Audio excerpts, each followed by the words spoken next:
Rube, that was a weird game, an ugly loss. What do you make of it all? I think this is a team that's in trouble, and I still think they're going to back their way into the postseason and find their way there. I mean, it's just too much would have to go right for Dallas and wrong for the Eagles for Dallas to win a division. But kind of like then what? Then then they're one and done. I just don't see them at this point being good enough to beat a good team in a postseason game. And the standard is different here. And when you win the whole thing, getting there isn't enough. And look, maybe they'll prove me wrong, but these last 3 weeks have been so ugly. They've they've lost games in just weird, ugly, nightmarish fashion. And I don't see any reason to believe it's going to suddenly get better. Well, this is a great start to an Eagle Eye podcast brought to you by Nissan, Reuben, Frank, and Dave Zangaro.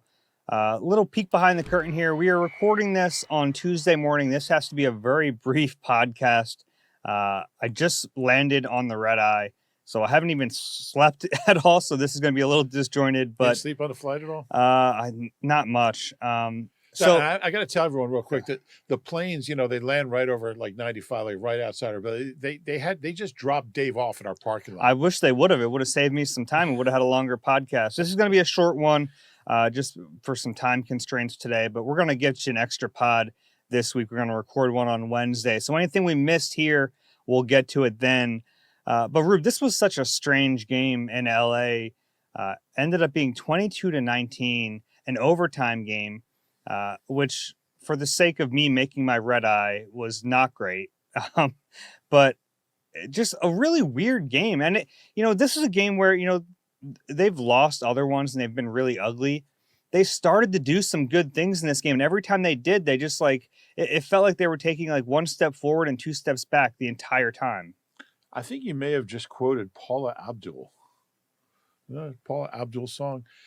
Eagles had drives to the Chargers 12, 17, 21, 23, 26, 30, and 36 without scoring a touchdown on any of those 7 drives inside the opposing 40. That's almost hard to do. First time in 9 years they've done that. Carson's his rookie year they had a game like that, but it's hard to. I mean, they moved the ball even in overtime. Jalen had that nice 28-yarder to AJ. Dallas caught a couple. Dallas caught a few balls. They got inside the red zone, and I mean, it felt like they had some momentum. Finally, I think Jalen got into a little rhythm, and then another interception. It's over. Yeah, I mean, he played awful. Awful. Jalen Hurts, and we're gonna call it like we see it with him. I think sometimes he gets overly criticized. I think sometimes he doesn't get enough. This was just a bad game.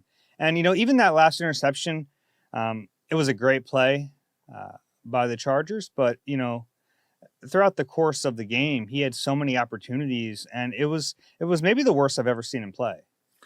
Yeah, and the alarming thing is it's on the heels of a few not-so-good games also. So we're looking at a 4-game stretch now where he's been largely ineffective. And, yeah, there have been some good throws in there, some stretches. But over the last month, he's been – with the exception of Lamar Jackson, he's probably been the worst quarterback in the NFL over the last month. And it's kind of coming after a stretch where he was playing at an extremely high level. He was in an MVP conversation, coming out of the bye. And to see him play like this, I mean, he's just not giving his team a chance to win. And, he said all the right things after the game. He was accountable and all that. He always is. But, gosh, I mean, he's – when he plays like that, this team just they just can't win. As good as the defense played, and they were unbelievable. They ran the ball. They did a lot of good things as a team. He turned the ball over 5 times. Dave, first quarterback from the Eagles with 5 turnovers in the game since Bobby Hoying in 1997. I still can't believe he turned the ball over twice on the same play. It's hard to do. That second one wasn't a nothing. I mean, if he recovers that fumble, they get a new set of downs. Oh, absolutely. I mean, they were 2 costly turnovers. And this is a guy who, coming into the last few weeks, he was 6th all time in NFL history in fewest interceptions per pass play. So it's all kind of fallen apart. Look, he wasn't the only. I mean, obviously AJ had his issues, and and he was very accountable as well. He was a little emotional. Yeah, talking about there were really 3 balls he thought he should have caught I agree with him. The first one on the very first play from scrimmage, which is not the first time they've lined up a shot to him early on. This was kind of an off-schedule play, but he had it in his hands. Then the interception that went through his hands into the defender's arms. And then at the very end, there was a shot into the end zone. That would have won the game. Yeah, it would have. I mean, essentially would have won the game. All three of those, like, high level of difficulty catches, but catches that we're used to seeing him make. Yeah, and if you want to call yourself the best wide receiver in the game, and good for him, he wants to be that.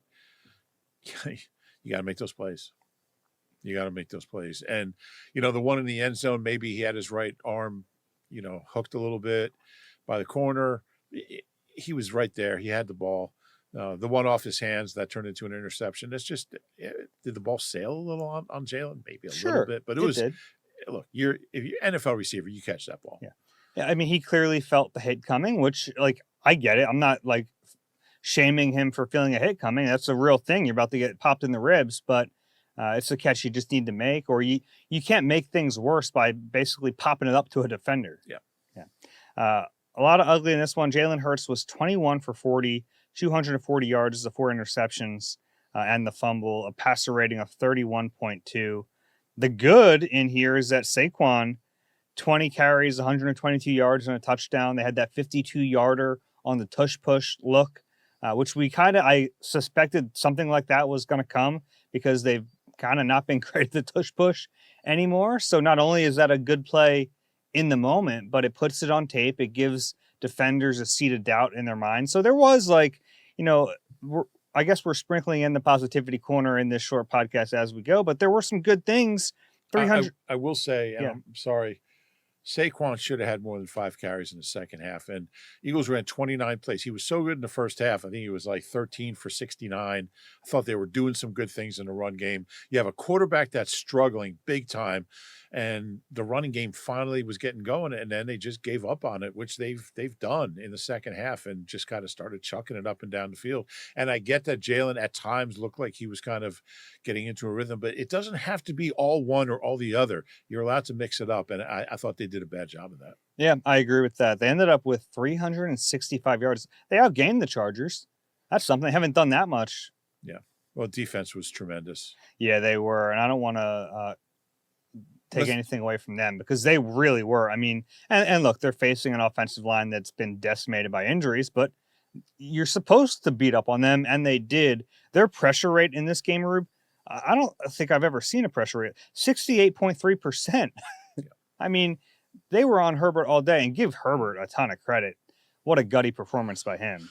Yeah, what a tough dude. I mean, there were times I just didn't think he would be able to continue in the game. I thought we were going to see Trey Lance, but he hung in there, didn't really throw. He only had 49 passing yards after the little dump off that turned into a 60-yard kind of. By the end of the game, their offense was let the quarterback with a broken hand scramble. Yeah.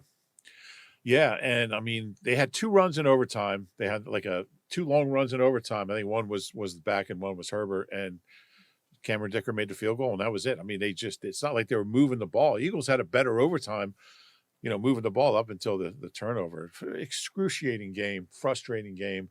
But I mean, the defense did a lot of really good things. They got sacks. They finished. It was the first game in Eagles history where they had 7 sacks and held a quarterback under 50% and lost. Wow. Never happened before. Yeah, and look, I think the team has done a really good job of not letting this be divisive, but at a certain point, they're going to look around the locker room and say, hey, one side of the football is living up to its end of the deal and the other one isn't. And Saquon Barkley even kind of mentioned something like that. He's like, defense played well, special teams played well. We didn't. Special teams was very good, other than Jake Elliott's miss, which was a big miss. Big miss. Big miss. I thought you put it well after the game. He's not number 1 on my list of concerns, but he's on the list. Yeah. It was funny on my post-game hit. Michael decided that it was time to start talking about Jake Elliott. I was like, all right, we got get in line. I mean, there's a lot going on with this team. The kicker who doesn't miss in the postseason, not at the top of my list, but yeah, it's in recent weeks, not great. Now you can explain away the other ones with the weather. This is pristine conditions. You just can't miss that field goal. 48-yarder, I think it was. Mm-hmm. that's a layup in today's NFL. And I mean, it didn't go unnoticed that the guy on the other side is the most accurate kicker in NFL history and a former Eagle. Now, look, obviously you weren't going to keep Dicker in 2022 over Jake, who was at the top of his game then, but it is an interesting contrast. Yeah. Dicker the kicker, NFC Player of the Week, in his 1 week with the Eagles. Yeah, best kicker ever. I mean, every one of those 5 kicks he made was just right down the middle. Yeah, he's good. Yeah. He's really good. And that was the difference. I mean, you go into overtime, you miss a 48-yarder in regulation. I mean, look. Yeah, we do the old Andy, you know. What's that? Do the old Andy Reid. You know. We could do the math. Yeah, we can do the math there. This is just an infuriating game because it felt like they were going to win until they didn't. Yeah, it did. It and that was like the players walking. I happened to be in the tunnel. I mean, I think Landon Dickerson was in the tunnel before the Chargers had stopped celebrating. Like he had gutted it out. He had played through the injury. And then to see them lose like that in that fashion is it's a gut-wrenching loss. There's no doubt about it. And now they've had a few of these that, like, man, they're losing in weird ways. Yeah, I mean, you blow a 21-point lead to your biggest rival, and then you get trampled on for 281 rushing yards at home, and then you lose in overtime on the quarterback's 5th turnover of the game. I mean, and that's why it kind of reminds you of 2023. And I've tried to resist that comparison, but those were weird losses too. They blew big leads, like in the Arizona game. They just had awful games, like the Niners game, like 42-19 or whatever it was. They go in Seattle and blow a big lead. It just feels like it. They're just losing games in kind of nightmare fashion. And early in the season, when we talked about this team, and I think it was fair at the time, we said, like, good teams find ways to win. And that's what they were doing early in the season. And it wasn't pretty all the time. You said, okay, they're finding ways to win. You know what bad teams do, Rube? They find ways to lose. And right now, this is not a good team. This is a bad team. They're losing games they should not lose. And I'm not saying all hope is lost, but they're in a tricky situation right now. Now, the good news is they have the Raiders coming up. They have 2 against the Commanders, and then the Bills game will be really tough.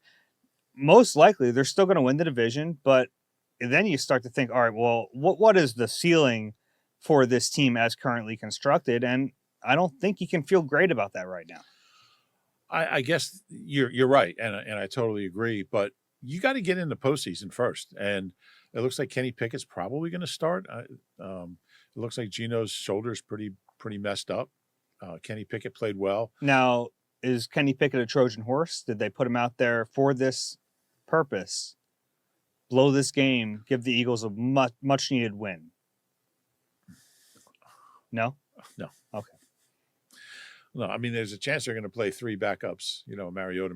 I don't think Jaden Daniels is going to play again. Although down there with that franchise, you never know. They might put RG3 in there. But look, I'm going to pick the Eagles to beat the Raiders. But at this point, I mean, it's kind of feels like that Arizona game. We're like, well, at least they have Arizona coming up. Yeah, that's a fair point. So, scary time. All right, Positivity Corner, 30 seconds. What do you got? Secondary, we talked about the D-line, which was tremendous. I thought Epps played really well in his first start. Adoree Jackson had maybe the best game. He got beat on the one play, but was terrific. The whole secondary, the coverage. Cooper DeJean, huh? He was unbelievable. Did Lab McConkey catch a pass? I think he had one for 12. Quignon shut down Keenan. It was just it was a tremendous effort by the secondary, by the whole defense. They were just everywhere. And it was one play. They hit one play, set up the touchdown. The rest were short field goals. It was a defensive masterpiece. I'll give you one positive thing. Britton Covey should have been returning punts all year. This guy has juice, a 22-yard return. Even the one where he screwed up, he fumbled it. He popped right back on that football. Got 13 yards. Yeah, I mean, he has actually given them something in the punt return game. I don't know why it took that long to go to him. He should be the guy forever. Britton Covey, for the next 100 years, let him return punts. I thought their cover teams were incredible, too. Mm-hmm. They covered. Cam Latu had a big tackle. Yeah. All right, this was a really abbreviated pod. We apologize for that. We'll give you a bonus pod on Wednesday. That's all the time we have today, though. For Reuben Frank, I'm Dave Zangaro. This has been an abbreviated Eagle Eye pod brought to you by Nissan. We'll talk to you soon.